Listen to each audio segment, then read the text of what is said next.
So while online, I saw Ntando Mdleche's episode on Ayanda, and I was kind of curious what's the conversation there, what's been said, and in that particular thought line of what the interest in this particular subject was, or what exactly was the story, it kind of caught my attention when she was talking about the story, particularly pertaining the parent of her ex-husband, of Ayanda Ncwane's husband. Uh, Looks like there's issues, as you can see in the title. But I want to just kind of phrase it a certain way on how conspiracy theories can actually spread themselves and go out there, and people can actually believe them as true, even though there's a lot. But we have to be responsible on how we communicate those things going forward. It's the Reality Show with the daily Christian commentary videos. If it's the first time over here, do be sure to check out the other videos that are down in the pinned comments, because hey, what do you know? The internet has no sorry. The internet does not apologize. So in that very same thought, you have to remember that once you say those things, some of these platforms, they're just looking for whatever story they can grab out of it. The article here, if you actually go back, it's this one right here, published by the Sunday World. Okay, so there you can see, okay, Ayanda is not my daughter anymore, and Sfiso Ncwane's mom actually declares or speaks within that tone, particularly to this article. Now, I'm not going to read you the whole article, but if you actually go to Ntando's channel, she kind of lays out the article over there. Now, if you go into this article, she's talking about the distance between the family, her and Ayanda, and she's denouncing her because they've had issues. I think there was a period when there was a police, where police had to actually come kind of get involved into their jazz and all that kind of stuff, having protection orders, as you can see stated over there. But the part that I'm talking about is this part here. The conflict, as the article actually puts it, conflict predates the Sfiso's death. And so how she's putting this thing here, just want to remind us of something. It says the conflict between Fikile and Ayanda dates back from 2015, according to this article.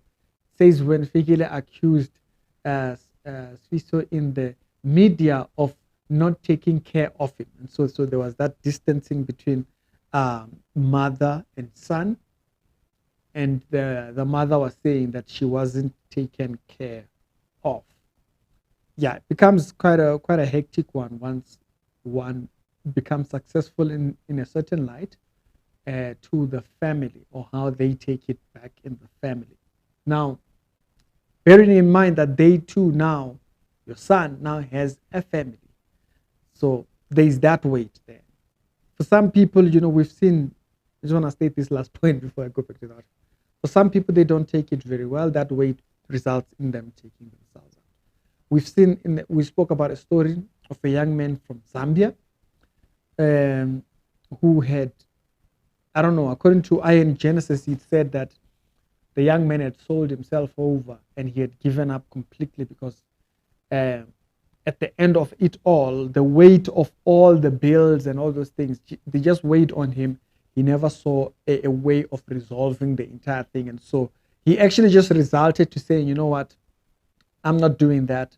I'm out of here. It didn't pan out very well. So the weight of that can become too much. Now, going back to the article here, it says that, so be careful putting weight on yours.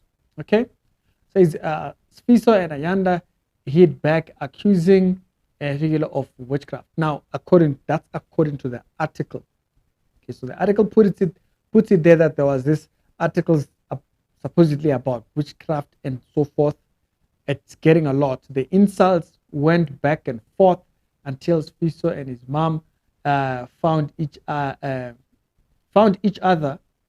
Eventually, their relationship was restored. Okay, so these things that you say out in the public take it on, they portray it a certain way, but don't forget it's etched in stone once it's on the internet, because the internet do not forget. Now, the part that I'm talking about here is accusations that she says. She says, however, Ayanda has already distanced herself from the Ncwane family. Okay, so she developed certain feelings according to this article. According to this article, when Sfiso died in Johannesburg in 2016, this family were not allowed to see his body, according to what they are saying in the article. I was not there, you were not there. They were eventually chased out of his house and had to find their way back to thing. That's what the article says. It says Ayanda was contacted to comment on her thingy, then it went to voicemail and the whole nine for chairs. Now, if you go back here into the early parts of this article here, it says it is almost 7 years since his death in 2016, and I still haven't found closure. Okay, can't tell someone how to mourn. I have unanswered questions, and the only person who can answer them is Ayanda. She continued. They are saying, okay, I want to be very clear. The Sunday World is saying that those are the words of Sfiso's mom, right? So going forward, they say that I also haven't seen my grandchild for a long time. I miss them, but I have no access to them. I tried to reach out to Ayanda, but it has proven impossible. You know, she's also a single mother, having to care for a child and find work and whatever. That's a lot already. So I understand the distancing, but it can also be caused by work. And I'm talking about that in the perspective of me, who does not have children. Okay, I have to work, and so if family so and so wants me there, family so and so wants me there, I don't have time to keep up. Like for instance, I don't have time to keep up with families from my dad's side and my mom's side at the same time. It's nearly impossible for me to be going around greeting everybody. You go around greeting everybody and be jobless. So there's that way also to understand over there. And says I have now grown up. God will deal with her. Okay, so she's not happy there.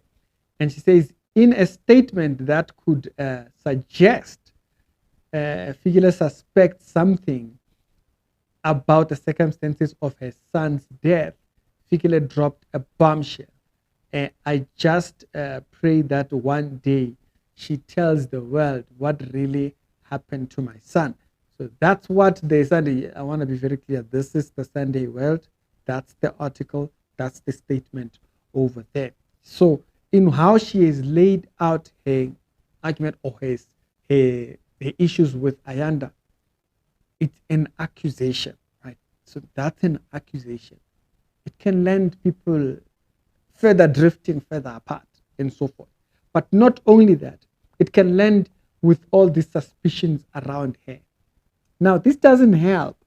I remember there was a video that came out from, I think it's King Bag, where he was talking about when Ayanda went and she said that she had died.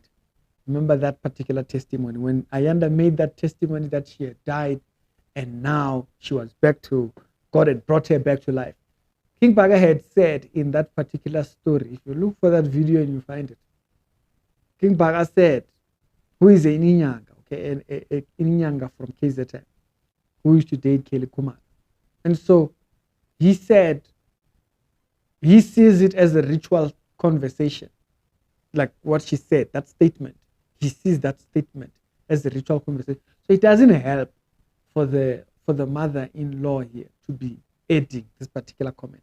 And also that coming after all these years, and this is the statement. Now, maybe she kept quiet back then, but now maybe she wants to talk or she's talking.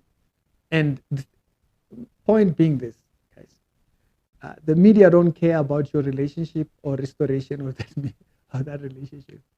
They'll forecast what they forecast. They will put out what they put out.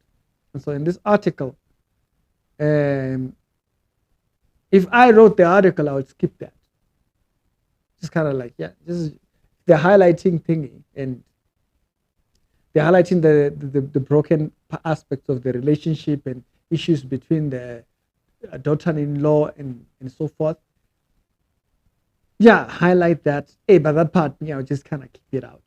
But at the same time, the world doesn't forget. Like the internet doesn't forget. Like this stuff stays out there. So if you take the statement that King Baga had said, speaking about Ayanda's statement and putting it within a context of saying it sounds very much like a ritual conversation, and then you have these publications putting this out in this format, it can lead people to think otherwise. And with her saying she wishes that Ayanda could one day tell the world what happened to her son, she's fueling that idea that might go into people's thinking. We must be careful with how the media, when they come, they're coming for a story. They don't care about whether you want to mend your relationship or whether you want to fix that or whatnot.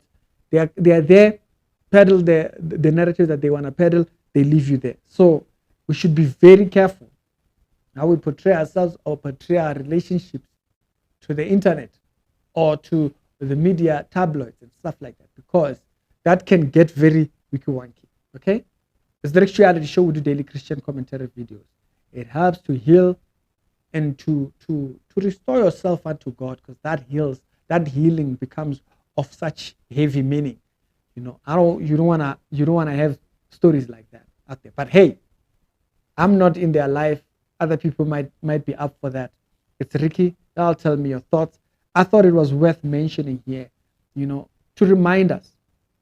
Hey, blogs don't care how it paints your relationship with that person. They'll write it out the way they write it. It's Ricky. I'll tell me your thoughts and I'll see you on the later on. Y'all have a good one.